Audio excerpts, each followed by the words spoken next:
ang dili dapig kanako, batok kanako. Sumaybot pasabot ani, walay neutrality. Walay neutrality sa kung isgutan nato ang atong relasyon sa kung dili ka dapig sa Ginoo, batok ka sa Ginoo, dapig ka sa kaaway.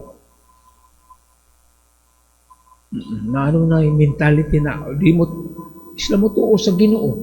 So, ba't mo sabot din sila dapig sa Ginoo? Mga atheist. Basta magpuyo lamig, matarong nga kinabuhi, wa may gimong kaayuhan, o kadautan, okay rami.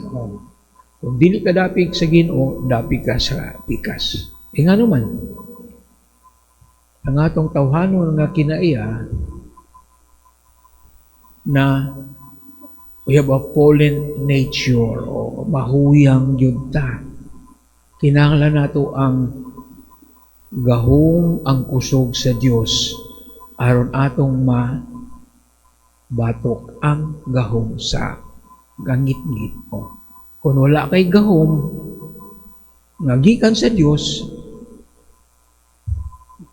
malupig ka sa gahom sa kangit-ngit. That is a reality. Kung dili kita dapig sa Ginoo,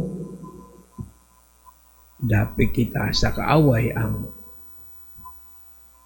si Satanas, ang hari sa kangit-ngit. There is no neutrality. Kinahanglan mo dapig kita.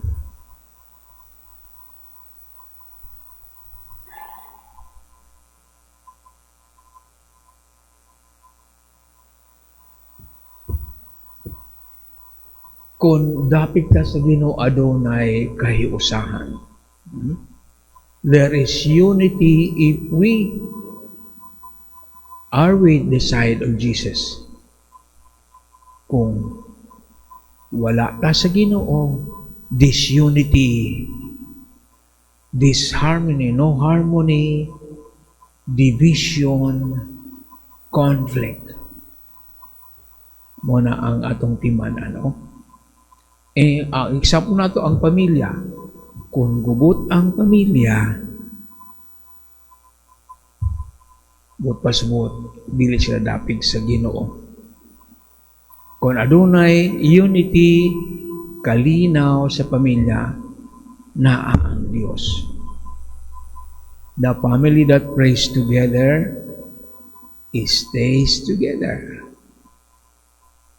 Kung kadtong wala mag-ampo, okay man niyo. Di may magsimba, wa may nahimong dautan, wa may mangawat, wa may mangurap, we will see what will happen to your family.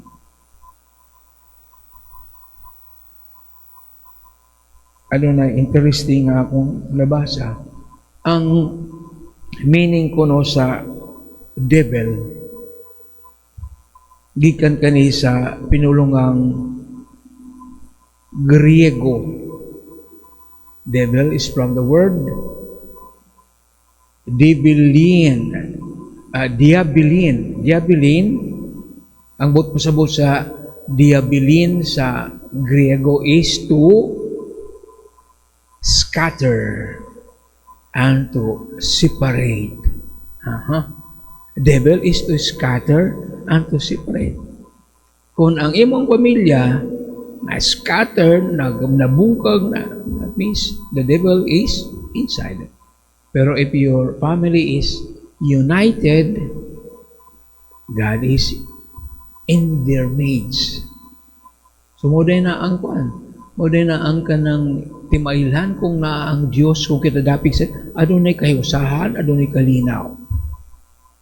It also applies to our organization, in our parish, in our country, in the world. Kung ang parokya nagkabahin-bahin, tungod sa politika, tungod sa mga personality din na, that means the devil is seeping inside. If your organization is disunited, nakasulod si demonyo, di mo magkahiusa. Muna sa pamilya mo na. Ang nasod nakabahin-bahin. Ha? Bawat pasabot, nakasulot si demonyo sa atong nasod. Kaya nga na wala ta mag-ampo. Wala kita udapig sa Diyos na atas sa tunga-tunga. Na di pwedeng tunga-tunga. There's no neutrality when it comes to our relationship with God. We should be either for God or against us. Nga nung gubot man ang kalibutan.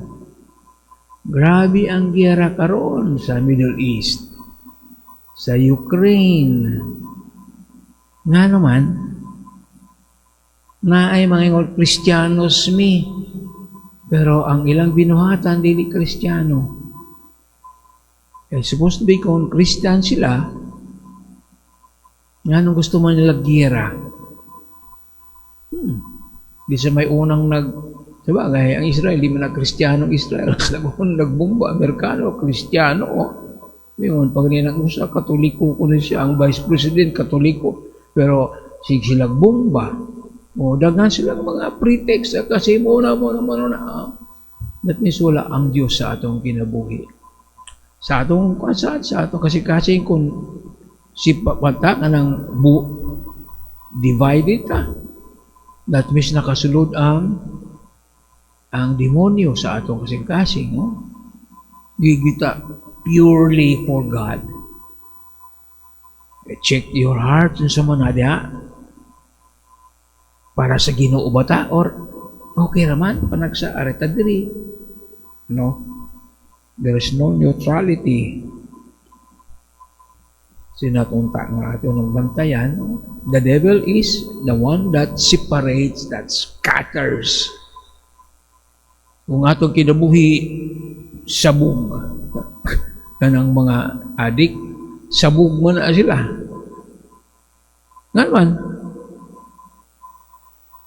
ang shabu, invento na sa demonyo. Muna, daghang nakabulag nga pamilya, at ilingban nga nakabulag, gubot, tungod sa demonyo nga nag-invento sa shabu, sa droga. Tanawan yung pamilya, is your family united? O na ay gubot, nagkabulag, means nasudlan sa demonyo. Why? Because God is not with us. We are not with.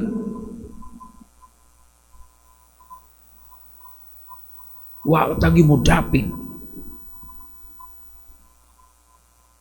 Kung dapit ta sa Ginoo, if God is with us, who can be against us? Kung dapit ta sa Ginoo, wala makasulod nga demonyo sa atong kinabuhi kay protektado ta.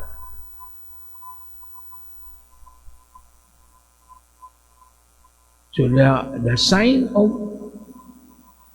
the presence of the enemy in our lives is if there is division in our community, in our family, even in our parish and country. That means we are not totally with God. Neutral kuno ta. They cannot be neutral. We have to be always on the side of God, to stay united, to be at peace.